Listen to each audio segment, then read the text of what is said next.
الحق من ربك فلا تكن من الممترين.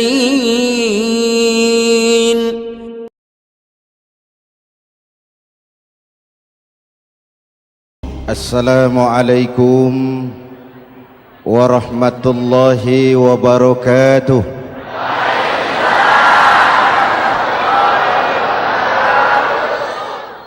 Alhamdulillah wassalatu wassalamu ala Rasulillah Sayyidina Muhammad ibn Abdullah wa ala alihi wa sahbihi wa mawala, amma ba'du.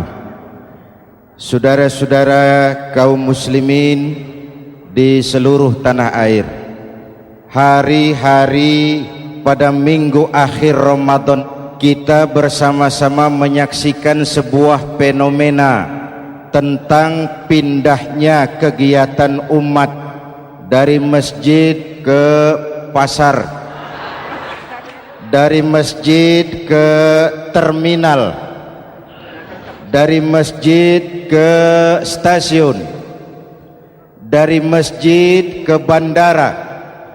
Apa boleh buat, itulah wajah kita. Bahwa lebaran artinya mudik, bahwa lebaran artinya baju baru dan makanan. Lebaran berbeda dengan Idul Fitri. Lebaran adalah tradisi yang setiap kita boleh ikutan. Siapa saja boleh ikut lebaran, tapi tidak tiap orang bisa merayakan Idul Fitri. Mau puasa atau tidak puasa boleh lebaran, tidak dilarang sama petugas keamanan. Mau ibadah Ramadan atau tidak melaksanakan ibadah Ramadan boleh ikut lebaran, tapi tidak berarti merayakan Idul Fitri, karena selalu ada kos dari apa saja yang kita lakukan. Saya mau cerita, mau dengar nggak? Ada dokter gigi, dokter baru. Satu sore praktek, pasiennya 4 orang nunggu duduk jejeran.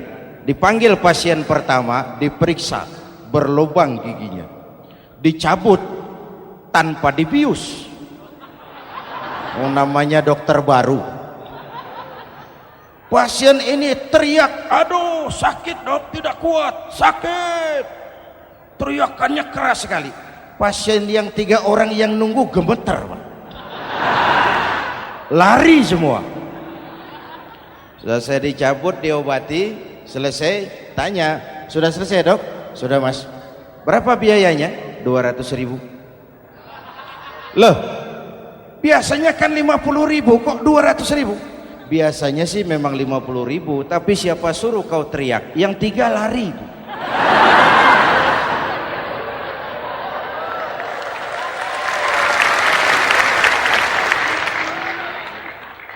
Cerita pendek ini ingin berpesan kepada kita, selalu ada ongkos yang harus kita bayar dari apa saja yang kita lakukan. Mau ibadah atau tidak, mau jadi orang baik-baik atau jadi bajingan paling tengik, mau berbuat salah atau berbuat soleh, selalu ada kosnya, selalu ada ongkosnya.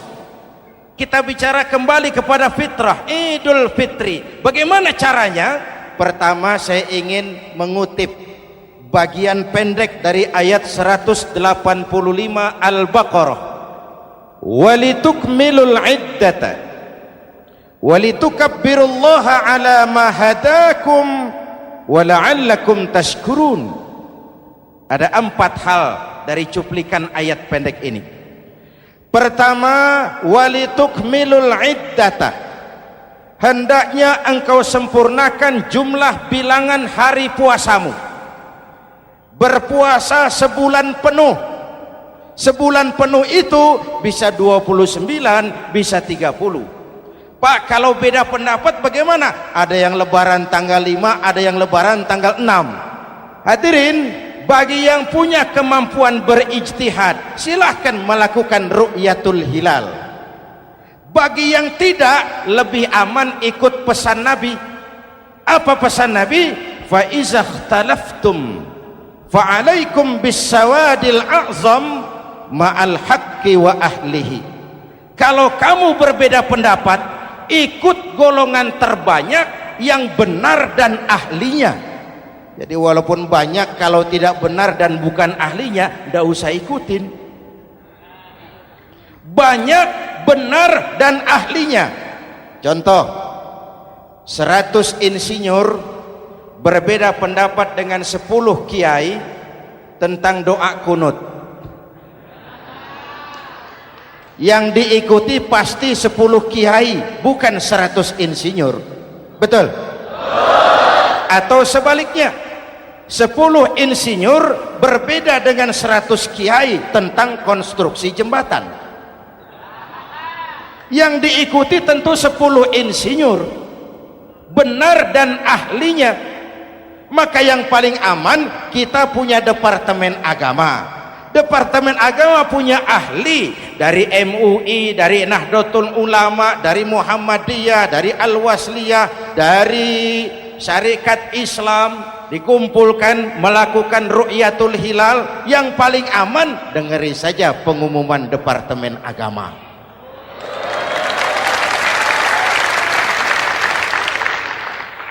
Tapi tetap menghormati mereka yang meyakini 1 Syawal jatuh pada tanggal 5. Beda boleh, marah jangan. Jelas? Saudara boleh suka tempe, tapi jangan menghina orang yang tidak suka tempe. Saudara boleh senang tahu, tapi jangan ngenyek karo wong yang senang tahu. Hadirin yang saya hormati, walitukmilul iddata. Kalau mau kembali kepada fitrah, sempurnakan jumlah bilangan hari puasamu. Makna sempurnakan di sini 2, sempurnakan 1 bulan penuh dan sempurnakan semangat puasamu. Walaupun Ramadan berakhir, puasa jangan selesai. Kenapa? Tangan kita masih tetap terus puasa dari mengambil yang bukan milik kita. Lidah kita walaupun Ramadan sudah selesai tetap berpuasa dari memfitnah dan menggunjing orang lain. Kaki kita walaupun Ramadan sudah selesai tetap puasa dari berjalan ke tempat yang tidak baik. Perut kita tetap berpuasa dari kemasukan barang-barang yang haram. Sempurnakan semangat puasamu. Sikap disiplin, sikap jujur, merasakan kehadiran Allah dekat dalam hidup. Nih contoh ringan. Tadi waktu asar dan zuhur, saudara sholat apa tidak? Sholat. Waktu sebelum sholat kan berwudu. Ketika berwudu kan berkemur. Umpama waktu berkemur itu saudara korupsi, sedikit saja airnya saudara minum, saya yakin jangankan petugas keamanan, teman wudhu sebelah pun tidak akan tahu kalau waktu berkemur saudara korupsi. Kalau selesai Ramadan ini diterjemahkan, insya Allah negara kita bersih, berkurang korupsinya. Hadirin yang saya cintai, saya kembali kepada pesan Al-Baqarah 185 tadi. Walitukmilul iddata, sempurnakan jumlah bilangan hari puasamu. Puasa sebulan penuh dan kemudian lanjutkan semangat Ramadan. Disiplin, merasakan diri di bawah pengawasan Allah. Sekarang ini Allah ditekan. Kita iman dalam ucapan tapi sekuler dalam perbuatan. Tuhan cuma ada di masjid, di kantor Tuhan hilang, maka korupsi merajalela. Tuhan cuma ada di masjid, di pasar Tuhan hilang, maka timbangan tetap curang. Iman dalam ucapan tapi sekuler dalam perbuatan. Kalau jiwa dan semangat Ramadan kita bisa terapkan, insya Allah korupsi akan berkurang. Sekarang kan kita prihatin, yang tadinya teriak-teriak wong cilik malah ribut rumah mewah. Yang tadinya teriak-teriak rakyat kecil, sekarang malah ribut soal villa 5 miliar. Ini kan menyedihkan, memilukan dan memalukan. Tidak punya sense of crisis. Nah, saya juga nggak tahu apa itu. Udah dengerin aja, kenapa sih? Usil bener. Padahal ekonomi kita masih terpuruk. Lapangan kerja sulit. Jumlah pengangguran rata-rata 2 juta orang per tahun. Lapangan kerja baru sulit terbuka karena investor, jangankan yang dari luar mau masuk, yang di dalam siap-siap keluar. Terakhir kita dengar Sony, pabrik elektronik besar, mau cabut lagi, pindah invest ke Taiwan, menyusul pabrik silet yang di Ciputat itu. Ketika ditanya apa investasi di Cina lebih murah, tidak, dia bilang lebih mahal, cuma lebih pasti. Di Indonesia murah, cuma mejanya kebanyakan, biaya siluman, namanya siluman gak karu-karuan, keluar uang banyak, urusan tidak pasti, capek. Disahkan undang-undang penyiaran yang justru ditolak oleh masyarakat penyiar sendiri. Industri penyiaran bakal kolaps karena sekarang ini boro-boro mereka industri televisi mau break even point, mau pulang modal, dengan ke depan bisa bangkrut. Akibatnya bisa kita pastikan, jumlah pengangguran makin bertambah. Hadirin yang saya hormati, kita memang setuju jangan terlalu mengadopsi siaran-siaran televisi dari luar. Kita harus punya filter. Tapi pada sisi yang sama, kita juga harus memperhatikan lapangan kerja buat rakyat kita ini. Walitukmilul iddata, sempurnakan jumlah bilangan hari puasamu. Kalau jumlah hari puasa sudah sempurna, tuntunan yang kedua dari Al-Quran, walitukabbirullah, hendaknya engkau agungkan nama Tuhanmu. Takbiran. Takbiran itu bisa sendiri, bisa berjamaah, bisa di rumah, bisa di masjid, bisa di surau, bisa dengan pawai keliling, asal dilaksanakan dengan tertib dan tidak mengganggu lalu lintas umum. Prakteknya yang terjadi, pawai keliling itu mengganggu ketertiban umum, perang petasan, mengganggu lalu lintas. Terjadi macam, ada yang takbiran bawa bendera partai. Innalillahi wa inna ilaihi rajiun. Ini takbir politik. Hadirin yang saya hormati, kalimat takbir dalam kondisi kita, saya ingatkan kepada satu ungkapan Bung Tomo. Bung Tomo, pelaku sejarah, tokoh 10 November yang dikenal sebagai Hari Pahlawan, dalam satu pidatonya saya ingat pernah berkata, andai kata tidak ada kalimat takbir, ini ungkapan Bung Tomo, andai kata tidak ada kalimat takbir, saya tidak tahu dengan apa saya harus menggerakkan putra-putra terbaik bangsa untuk bangkit berjuang melawan penjajah.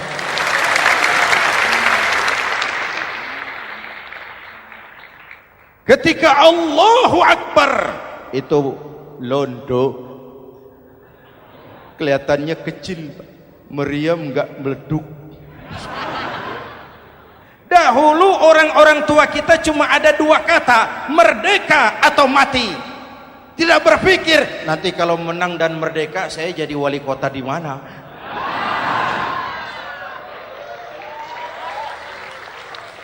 Kalimat takbir, bangsa ini harus bangkit dari keterpurukan. Bangsa ini harus bangkit mengejar ketinggalan-ketinggalannya. Bangsa ini tidak boleh terpuruk terus. Dan semangat takbir harus menjiwai kita. Tidak ada capek dalam perjuangan, tidak ada puas dalam upaya. Keberhasilan cuma pengantar ke arah keberhasilan yang lebih baik lagi. Walitukabbirullah, hendaknya engkau agungkan nama Tuhanmu. Nama Allah menjadi motivasi besar dalam kehidupan kita. Ini pesan Quran Al-Baqarah 185. Pesan kedua, setelah sempurnakan jumlah bilangan hari puasamu, agungkan nama Tuhanmu. Takbiran. Kalimat takbir sendiri kalau kita lihat pada kalimatnya ada kata la ilaha illallah wahdah sadaqa wa'dah wa nasara 'abdah wa a'azza jundah wa hazamal ahzaba wahdah. Tidak ada Tuhan selain Allah, esa, tidak beranak, tidak diperanakan, wahdah, tidak bisa diumpamakan dengan apapun. Sadaqa wa'dah, Allah yang maha menepati janjinya. Wa nasara 'abdah, Allah yang maha menolong hambanya. Kalau bukan kebesaran Allah, berat berjuang Ramadan ini melawan musuh yang tidak nyata. Puasa itu kalau olahraga golep. Benar Pak, kalau tinju lawannya kelihatan. Betul. Sepak bola musuh kelihatan, bulu tangkis kelihatan, golf siapa musuhnya? Itulah puasa, menghadapi musuh yang tidak kelihatan. Itu lebih berat daripada perjuangan mengangkat senjata, lebih berat daripada berjuang mengorbankan harta. Tapi kalau di bulan Ramadan saja Rasulullah menang dalam perang Badar, itu harus jadi sumber motivasi. Dengan kalimat takbir, dengan keagungan Allah, bangsa Indonesia harus bangkit dari keterpurukan. Ibu bapak hadirin yang saya hormati, jadi bukan akhir Ramadan lalu sibuk beli baju. Boleh, tapi bukan itu yang utama. Laisal id bilibasin jadid walakinnal id bita'atin yazid. Idul Fitri bukan pakaian baru. Idul Fitri adalah ketaatan yang meningkat, yang telah ditempa, digojlok, digembleng oleh Ramadan. Jadi kalau Ramadan rajin baca Quran, lalu selesai Ramadan sayonara Quran, latihan tidak berhasil. Ramadan rajin ke masjid, selesai Ramadan selesailah ke masjid. Awal Ramadan full house sampai ke halaman, akhir Ramadan cuma imam berdua tikar. Masjid kembali senyap, padahal masjid adalah pusat kegiatan umat. Saudara lihat dari sejarah, ketika hijrah ke Madinah, Rasul singgah di Kuba. Apa yang beliau lakukan? Membangun masjid. Ketika sampai di Madinah, kesibukan pertama beliau apa? Mencari rumah dinas? Bukan. Kesibukan pertama beliau mencari lokasi di mana membangun masjid. Isra dan Mi'raj, perjalanan besar dimulai dari masjid ke masjid. Ini indikasi masjid memang merupakan pusat kegiatan umat. Umat Islam dengan masjid seperti ikan dengan air, tidak boleh pisah. Ada ikan yang tidak betah di air? Ada. Ikan mau modar. Kalau umat sudah mulai menjauhi masjid, jiwanya yang akan mati. Kalau jiwanya mati, jasadnya masih hidup, itu namanya bangkai berjalan. Walitukabbirullah, engkau agungkan nama Tuhanmu. Takbiran, setelah berjuang penuh membina takwa, mengharap ridho, mengendalikan nafsu. Ingat loh, puasa itu bukan menghilangkan nafsu, mengendalikan, menempatkan pada tempatnya. Manusia tanpa nafsu bukan manusia, tapi manusia yang disetir nafsu turun jadi binatang, bahkan lebih rendah daripada binatang. Puasa ini menempatkan nafsu di tempatnya. Hai laki-laki, kamu nafsu sama perempuan? Betul Pak. Perempuan suka laki-laki? Betul Pak. Boleh lewat sini, lewat pintu yang disebut nikah. Ini nafsu disalurkan lewat pintu yang disebut nikah. Jangan seperti ayam kawin tiap malam, nikah tidak mau.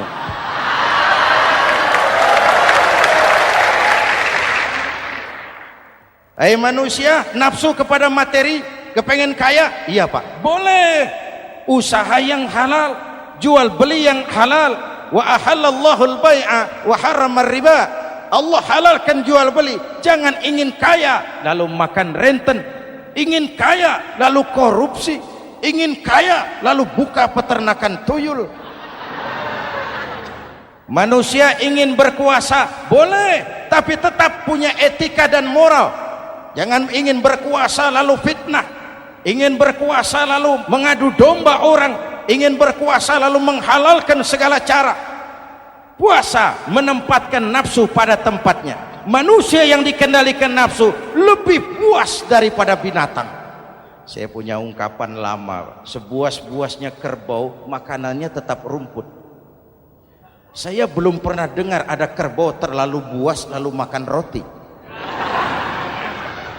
Betul?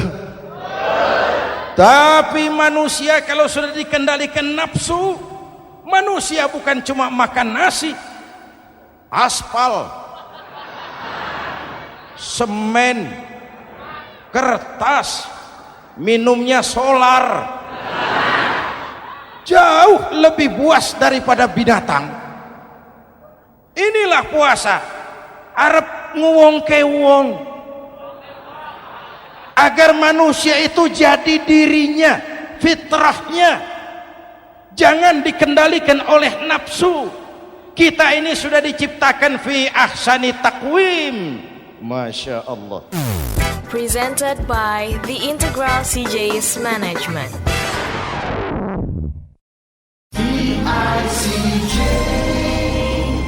Hadirin, yang ketiga pesan Al-Baqarah 185 tadi, setelah sempurna jumlah bilangan hari puasa, lalu mengumandangkan takbir, membayar zakat fitrah. Kenapa itu kita lakukan? Mengagungkan nama Allah, ala ma hadakum. Agungkan nama Allah yang telah memberikan hidayahnya kepadamu. Masya Allah nih, hidayah, kita bersyukur. Hidayah ini hak prerogatif Allah, diberikan kepada siapa saja yang dikehendaki oleh Allah. Kita bisa lihat dalam sejarah, ada anak Nabi tidak mendapat hidayah, tidak terpanggil mengikuti kebenaran yang disampaikan oleh bapaknya, namanya Kan'an, putra Nabi Nuh. Ada ayah Nabi bernama Azar, ayah Nabi Ibrahim, putranya penegak tauhid, ayahnya produsen berhala. Ada istri Nabi, istrinya Nabi Lut, tidak mendapat hidayah, tidak terpanggil mengikuti kebenaran. Lalu Abu Jahal, Abu Lahab, paman Nabi, melihat Nabi, menyaksikan mukjizat, mendengar wahyu, melihat tutur kata Nabi, hidayah tidak datang kepada dia, maka mereka tidak terpanggil mengikuti kebenaran. Kita alhamdulillah keponakan Nabi saja bukan, mendapat yang namanya hidayah ini. Ini harus kita pelihara, kita jaga baik-baik, karena ini merupakan hak prerogatif Allah. Yahdi man yasha, diberikan kepada siapa saja yang dikehendakinya. Hadirin, sembari kita mengambil pelajaran tentang Kan'an yang tidak dapat, putra Nabi Nuh. Ini saya ngambil bagian cerita sejarah. Masih mau dengar? Nabi Nuh diberi umur 950 tahun, berdakwah sepanjang hidup. 800 tahun beliau dakwah, dapat pengikut tidak lebih 80 orang, rata-rata 10 tahun satu. Yang dihadapi ini umat yang kurang ajar, bandel, bajingan, tengik. Kalau diceramahi, telinganya ditutup dengan tangannya. Ini saking kurang ajarnya ini umat. Diberikan dakwah, telinganya ditutup dengan tangan. Nabi Nuh ketika di puncak kesabarannya munajat, ya Rabb, bagaimana Nuh? Siang malam saya berdakwah kepada umat ini, saya sampaikan risalahmu, saya canangkan seruanmu, saya sampaikan ajaranmu. Inni da'autu qaumi lailan wa nahara, siang malam saya berdakwah kepada umat. Wa inni kullama da'autuhum ja'alu asabi'ahum fi adhanihim, tiap kali saya sampaikan dakwah kepada mereka, mereka tutup telinganya dengan tangannya. Saya tidak sanggup menghadapi umat seperti ini ya Allah. Habis mau kamu bagaimana? Sikat saja sudah semua ini, bikin mati saja. Nanti kalau punya anak, anaknya kafir lagi. Lebih baik bapak moyangnya, mbah-mbahnya sikat semua. Rabbi la tazar 'alal ardi minal kafirina dayyara, jangan disisakan orang kafir, habisin semua. Itu mau kamu? Iya. Buat kapal Nuh, nanti aku turunkan banjir. Dengan apa saya membuat kapal ya Rabb? Pakai kayu Nuh. Kayunya dari mana ya Rabb? Dari pohon tentu. Pohonnya belum ada ya Rabb, tanam dulu Nuh. Membuat kapal kayunya nanam pohon dulu. Apa artinya? Perjuangan bukan simsalabim abragedabra. Perjuangan bukan makan lombok, ini hari dimakan, ini hari pedas. Perjuangan itu proses, ada keringat, ada air mata, ada darah, tempo-tempo nyawa. Itulah perjuangan. Sudah pohon ditebang, buatkan kapal di tengah kampung. Umat unjuk rasa lagi. Nuh makin gila. Bikin kapal di tengah kampung, mau belayar kemana? Selesai Nuh, selesai ya Rabb. Naik. Orang-orang yang beriman bersamamu, naik. Binatang serba sepasang, naik. Naik Nuh, naik. Orang beriman, naik. Binatang serba sepasang. Gerimis mulai turun. Setelah kapal semua terisi, Nabi Nuh kontrol. Sudah naik semua? Sudah. Nuh, Mas Bejo ada? Ada. Mbok Painem, naik sudah, masuk. Oke. Kan'an anak saya ikut tidak naik kapal. Kami tidak lihat Nuh. Turun ke bawah. Ada Kan'an. Kami tidak lihat Nuh. Naik ke atas buritan. Kelihatan Kan'an tidak ikut naik kapal. Kumpul bersama orang kafir di daratan. Inilah potret kehidupan. Kumpul dengan orang-orang kafir. Berapa banyak anak-anak kita tidak mau ikut orang tuanya ke masjid, kumpul dengan orang-orang kafir di tempat maksiat.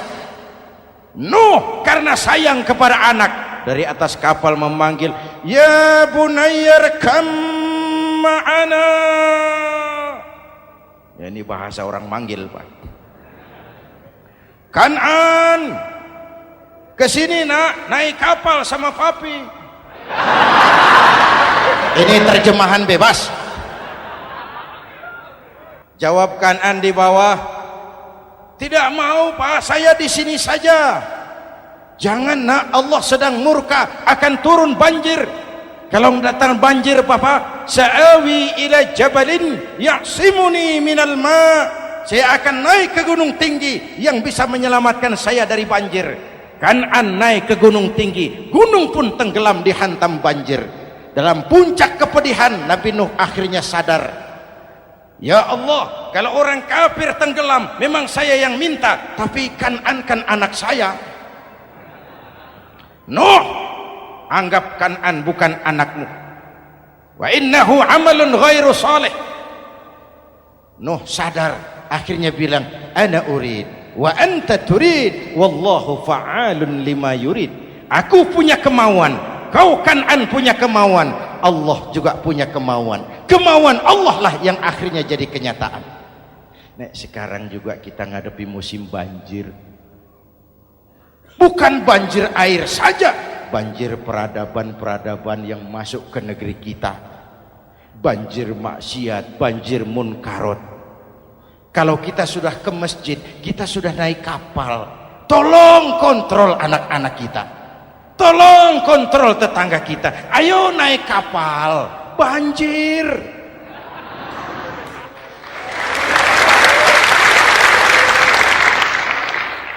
Ditutup ayat ini dengan wala'allakum tashkurun. atas hidayah yang diberikan kepada kita. Kita bisa melaksanakan ibadah Ramadan, bisa takbiran, dan diakhiri dengan ungkapan tasyakkur dan tafakkur, mensyukuri nikmat. Saya berulang kali mengingatkan, nikmat bisa berubah menjadi azab kalau kita tidak pandai mensyukurinya. Bayangkan Pak, tahun 87-an kita itu jadi negara yang berswasembada pangan. Beras kita cukup untuk rakyat kita. Sekarang kita jadi pengimpor beras terbesar. Kita beli beras ke Vietnam, kita beli beras ke Thailand, ke negara-negara yang lebih kecil dari kita. Kenapa? Karena sawah kita tanami gedung dan beton. La in syakartum la azidannakum wa la in kafartum inna adzabi lasyadid. Kalau kamu bersyukur, aku tambah nikmat. Kalau kamu ingkar, tidak pandai bersyukur, awas, azabku pedih. Maka ungkapan saya, orang kaya bisa masuk surga karena hartanya, orang kaya bisa masuk neraka juga karena hartanya. Syukur apa tidak syukur? Pejabat bisa masuk surga karena jabatannya, pejabat banyak yang masuk neraka juga karena jabatannya. Syukur apa tidak syukur?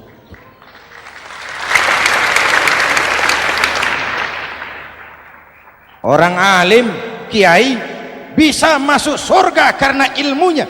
Orang alim pun bisa masuk neraka lebih dulu dari penyembah berhala juga karena ilmunya. Syukur apa tidak syukur? Kasih jabatan sebagai pemimpin lalu menyadari sayyidul qaumi khadimuhum. Pemimpin suatu umat adalah pelayan bagi umat itu. Pelayan harus melayani, bukan minta dilayani. Selama ini kita memandang jabatan itu jalan pintas menuju kaya. Jabatan itu artinya kekuasaan dan fasilitas, maka yang lahir rampok-rampok baru.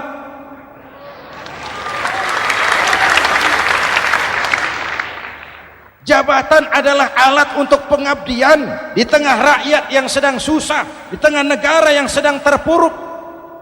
Kita memerlukan pemimpin-pemimpin yang sadar sayyidul qaumi khadimuhum. Pemimpin suatu kaum adalah pelayan bagi kaum itu sendiri. Ibu bapak hadirin yang saya hormati, dengan mensyukuri itu maka makna Idul Fitri meresap kembali kepada fitrah kita sebagai manusia, fitrah kesucian. Secara sederhana orang gambarkan kembali kepada fitrah seperti bayi baru dilahirkan oleh ibunya, bersih, suci, tanpa dosa, lantaran sudah dibersihkan oleh ibadah Ramadan. Tapi para ulama khalaf ada yang mengartikan fitrah itu kecenderungan kepada kebajikan, kecenderungan kepada kebaikan. Itu juga fitrah. Kembali kepada fitrah manusia, kecenderungan untuk berbuat baik. Kita lahir bayi tidak punya dosa, betul? Tidak ada dosa warisan dalam Islam. Kalau harta warisan ada, dosa warisan tidak. Karena itu dalam Islam juga tidak ada penebusan dosa. Kalau dosa bisa ditebus dengan uang, tentu Menteri Keuangan nomor 1 masuk surga.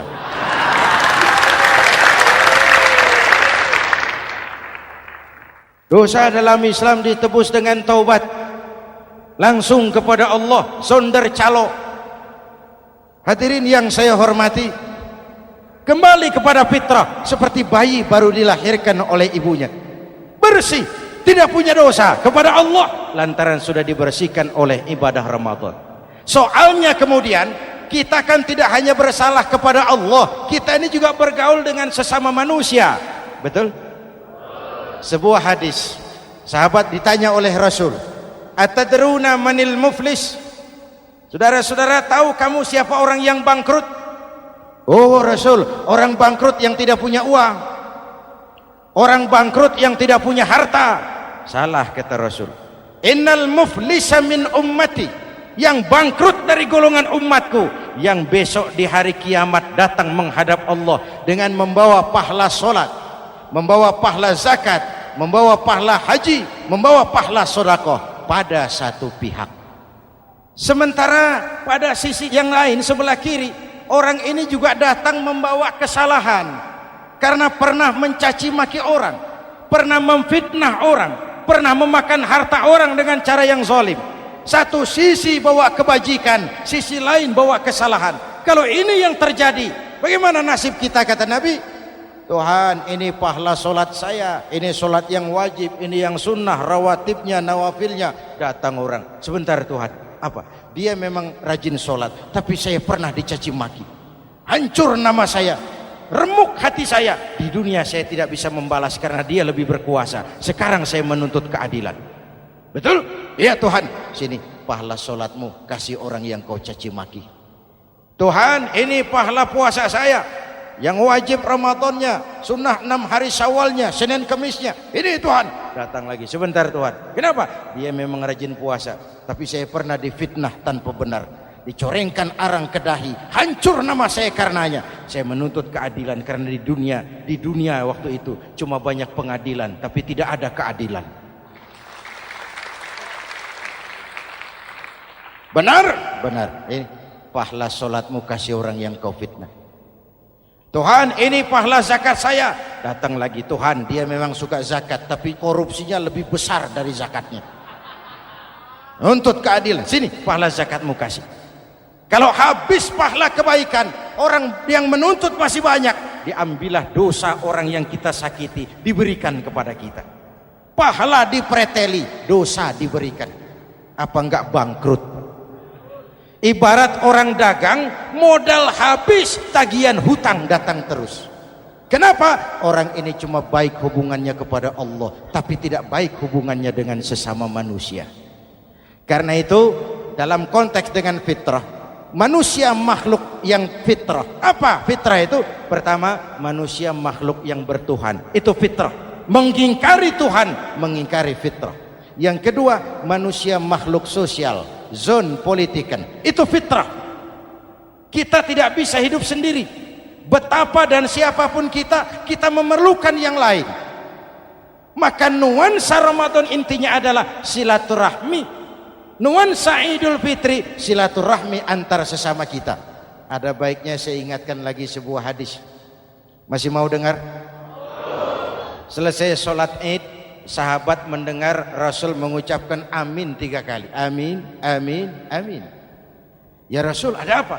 Tadi turun Jibril selesai sholat, mau berdoa. Muhammad, aku mau mohon kepada Allah, mau kau aminkan? Silahkan Jibril. Jibril doa, Rasul amin. Doanya 3 macam permohonan, maka Rasul 3 kali mengucapkan amin. Kalau sudah Jibril yang doa, Rasul yang amin, apa iya doanya ditolak? Apa isi doanya? Yang pertama, ya Allah, doa malaikat Jibril, hari ini 1 Syawal, waktu itu doanya, saya mohon kepadamu, jangan engkau terima puasa dan ibadahnya anak yang durhaka kepada ibu bapaknya. Rasul mengucapkan amin. Renungan buat kita. Itu sebabnya barangkali sesibuk-sibuk di Jakarta masih mau mudik nemui orang tua. Yang kedua, ya Rabb, saya mohon kepadamu, jangan engkau terima puasa dan ibadahnya istri yang durhaka kepada suaminya. Amin. Kedengaran Bu? Ada ibu-ibu tanya, Pak, kalau suami yang durhaka sama istrinya bagaimana? Hadisnya tidak menjelaskan itu, Bu.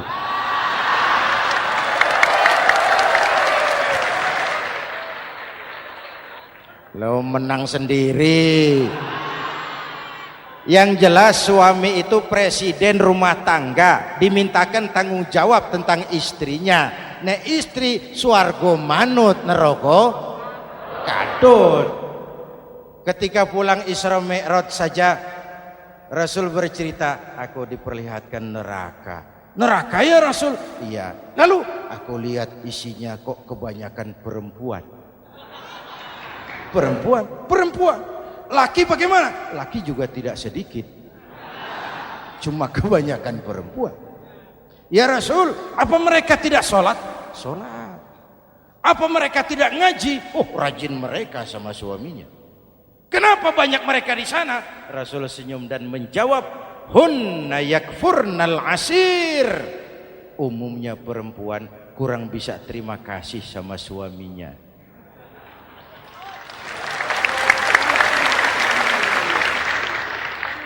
Ini penyakit turunan.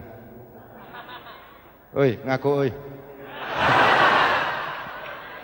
Lalu yang ketiga, ya Allah, hari ini saya mohon kepadamu, jangan engkau terima puasa dan ibadahnya muslim yang tidak mau memaafkan sesama saudaranya muslim. Memaafkan lebih berat daripada meminta maaf, tapi memberi maaf lebih mulia daripada meminta maaf. Inilah nuansa mengembalikan semangat saling menghargai, saling mencintai, keutuhan, kerukunan, dan kedamaian. Sudah capek kita rakyat dengan konflik. Sudah capek kita dengan mengedepankan perbedaan dan bukan persamaan. Sudah waktunya kita berbeda tapi tetap bergandengan, tetap bersama menyongsong hari esok yang lebih baik. Mintalah ridho ibu bapak, suami kepada istri, istri kepada suami, dan memaafkan sesama saudara muslim sehingga kita benar-benar kembali kepada fitrah. Terima kasih dan mohon maaf, semoga ada manfaatnya. Usikum wa nafsi bitaqwallah. Wassalamualaikum warahmatullahi wabarakatuh.